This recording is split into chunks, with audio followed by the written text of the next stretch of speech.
My name is Jim Merkel, and I do voiceover work for radio and TV stations around the country and around the globe. And occasionally, I like to branch off into other people. I become other people because it makes me feel good. I also have a goat that whistles softly in the moonlight.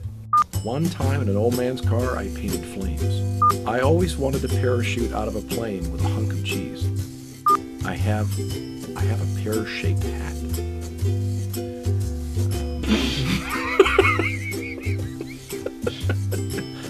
You know, Sniff Man, I call him Sniff Man because he keeps, sucking like that.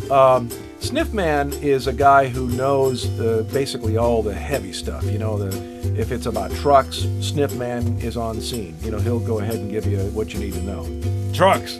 I love trucks. I gotta tell you, the important thing is you want to have what's called load capacity. Load capacity is, well, let's take a look here. We look at a truck here. This man's load capacity was overcome. I don't know what he hit a sign too. That's not manly. You gotta watch out for this. But Sniff Man, he really thinks he knows if it's something to do with equipment, if there's some fuel involved, like gasoline, diesel, naphtha. If you're hauling rock or iron ore or something like that. That's really important. You need a good engine, diesel. Usually diesel is the kind of engine that you want because diesel has, again, that load capacity that you need. Yeah. Did you have a question? Vladimir, the Russian guy, I find myself sometimes using him when I'm doing something like yard work or something outside. My name is Vladimir. This is my home country. There's my home flag. And actually, that's my brother Ivan. I'm from the home country, the Soviet Union. And I imagine Vladimir, he probably looks a lot like this dude right here. I'm not exactly sure why he dyes his mustache black and the rest of his... I remember the good old days. We had many nuclear weapons pointed to the United States. Never pushed the button. But we should have. Rich Snob. I call him Rich Snob. The first thing you have to do with Rich Snob is you have to take your bottom teeth and you bring them out there like that because it helps you talk in a very stiff way. You got to be stiff. If you're rich, you're stiff, right? You're not loose.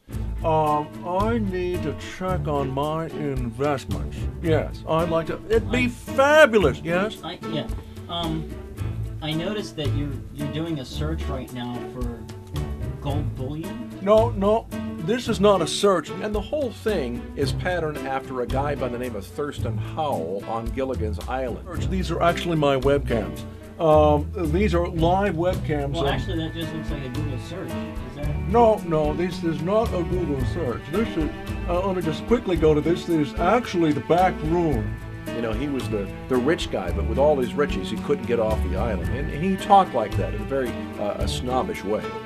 How much money do you have?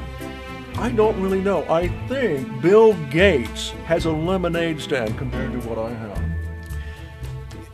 I don't know why I started doing some of these things. I think what happens is you observe people, and when they're talking, like you get two guys in a garage, and they're looking at an engine in a car, and they both seem to know, what they're talking about. And me as the third party, I'm thinking, I don't get it.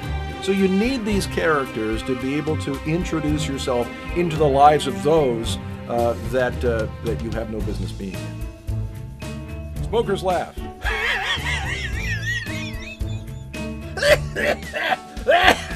Oh, golly, that's swell! Is Walt still dead? Well, I love to just get inside and see the electrons inside of this. Wow. It was a cold day at Lambeau Field. Keith Jackson, ABC Sports. He's an old-time sportscaster. Okay, then it's this one here. Convenience store man. Convenience store man is kind of easy to do because all you do is you take your tongue.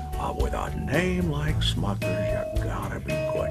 But you take your tongue and you throw it in the front of your teeth like that. And then the other team would start crying. And then when they were crying, we'd go over on the other side and then we'd take the onion away. Basically, he's a guy that no one really wants to hear what he has to say. He just keeps talking. and until he runs out of stupid things to say. And usually by that time, the person who's listening is gone, which really was my goal to begin with.